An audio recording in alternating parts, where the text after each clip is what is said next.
I just want to get this off my chest. I recorded a whole MFN video and my camera was out of focus. It was very upsetting. But we move. So hello, welcome back to my channel, Catch Me on the Flip. Here is going to be my very first movie review / chit chat, whatever. But I'm super excited about it because I really enjoyed this watch.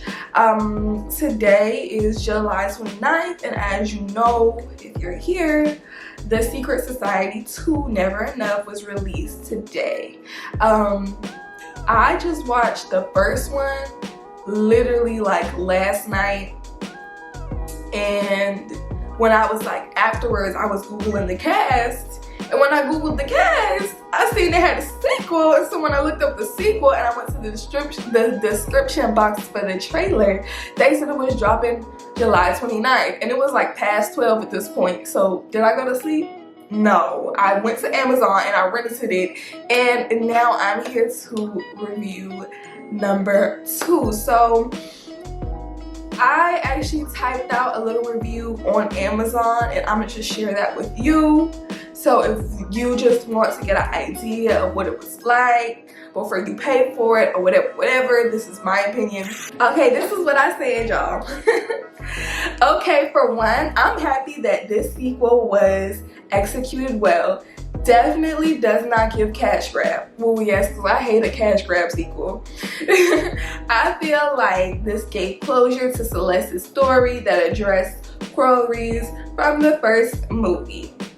The fashion was wild. I had a couple looks I didn't care for personally, but I still say they served. Especially with Tina's all-white attire. Listen, child. Caught her ramp because she was stressing, okay? Queer people like myself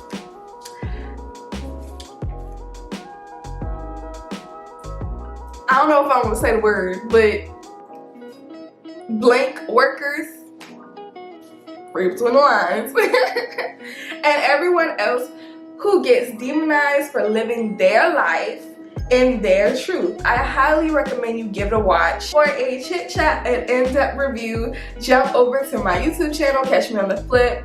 I treasure all the support to come, child. So that's what I left. Of course, like Amazon, before you leave a review, they have to like review it. So I just read it out loud just in case they don't want to post my review, because I was like, you know, self-promoting. But yes, like, I heard about the first one, Secret Society, from the Poor Minds podcast.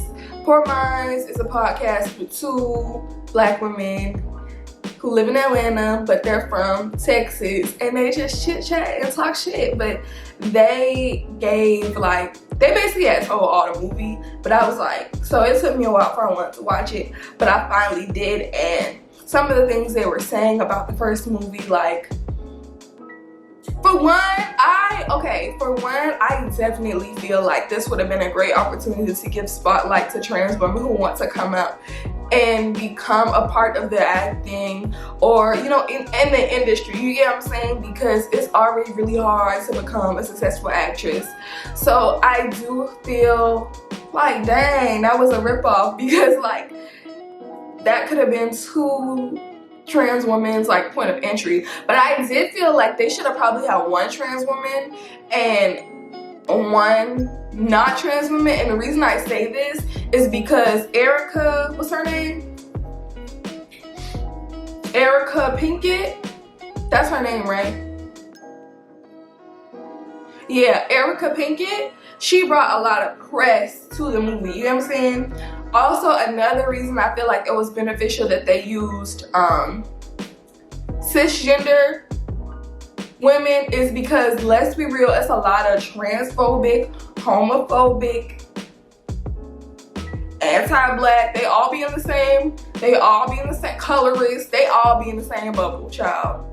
It's a lot of them type of people who would not have even thought about watching this movie, but because it had those cisgender, light-skinned, nice body women who meet the ideal beauty standards that a lot of people are looking for, they participated in giving it a watch. But I feel like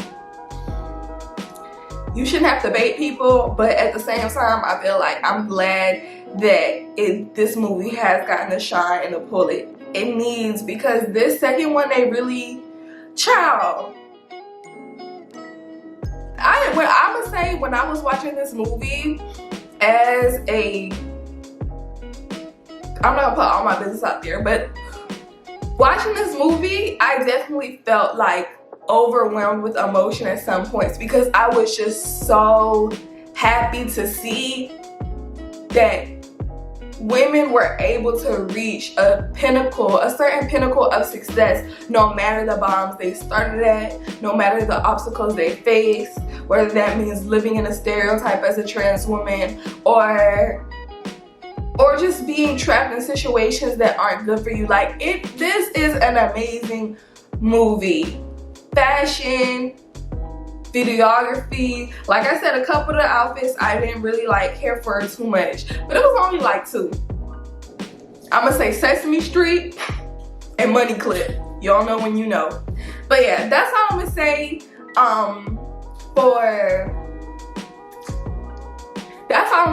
for like the non-spoiler review of the movie.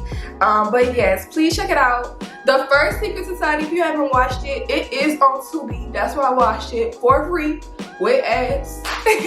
And I rented the 2. But yeah,